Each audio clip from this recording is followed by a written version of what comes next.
Hello guys, welcome back to Online Help Guide. I'll take you through the Xapo wallet app installation process in today's tutorial. To begin, open the Play Store on your device. Tap the search bar at the top. Finally, type in Xapo wallet. Then tap on search. This is the application that we're going to be downloading. Simply tapping the install icon will start the installation process. Allow it to begin downloading now.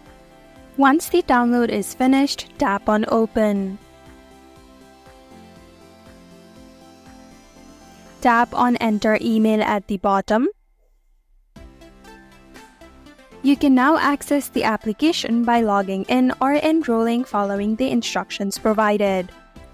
Thank you for watching Online Help Guide. Hope this video was helpful. If it was, then hit the like button and comment down if you have any questions or feedback.